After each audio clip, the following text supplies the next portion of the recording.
our longest trusted English newspaper since 1898. Now available digitally. Computer. Order the Manila Times Digital Edition. Subscribed. Get the Manila Times Digital Edition for less than 2 pesos and 50 centavos per day when you sign up for 1 year. The Manila Times, news source of choice, trusted since 1898. Welcome. Thank you for lending an ear to the Voice of the Times for Thursday, May 5, 2022. For today's editorial, an example for the next president.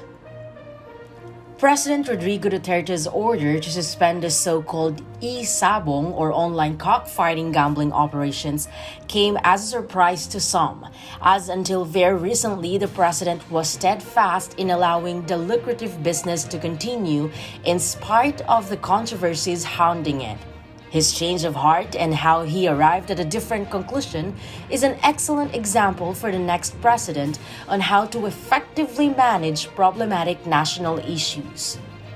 To recall, e-sabong quickly grew in popularity as a result of the suspension of in-person cockfighting events due to COVID-19 health protocols, and just as quickly seemed to spiral into chaos. Many reports of criminal activity began to surface, some alarmingly involving law enforcement personnel.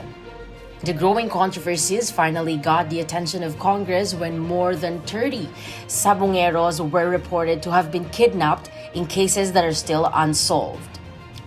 The troubles surrounding e-sabong prompted many calls for the business to be banned, or at least suspended until proper regulations to ensure its safety could be implemented.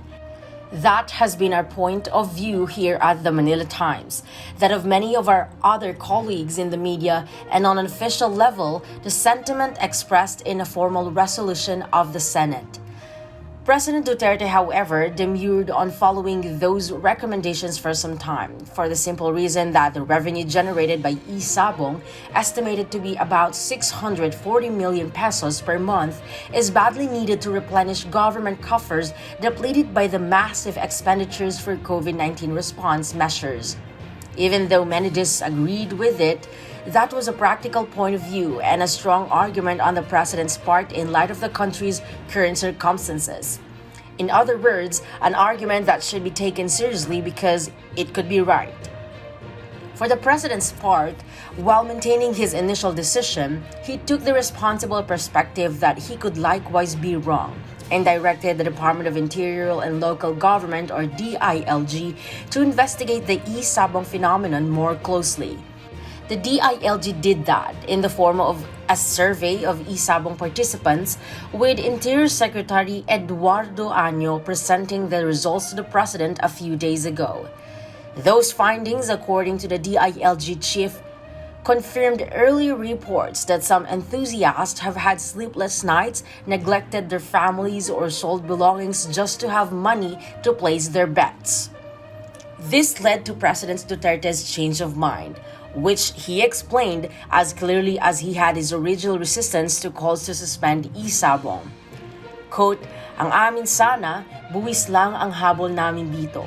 But may naririnig na ako, loud enough, loud and very clear to me that it was working against our values and ang impact sa pamilya at tao. In English, we're only after the tax collection, but after the stories I've heard, it was very loud and clear to me that it was working against our values. It is impacting people and their families." The lesson for the next president in all this is that while principles might be immutable, decisions should not be.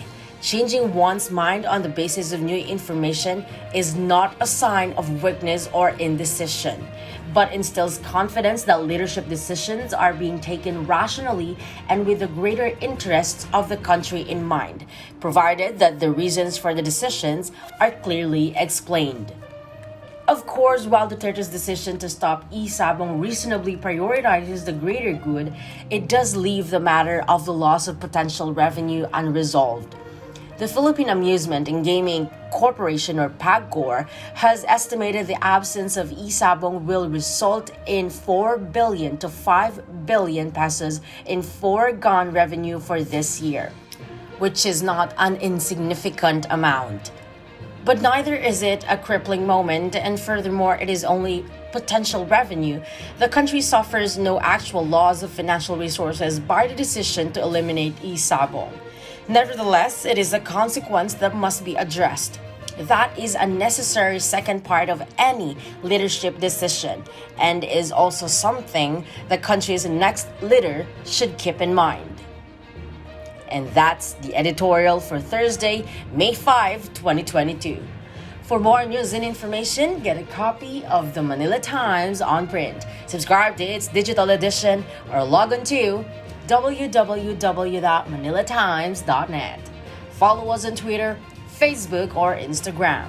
And listen to the voice of the times.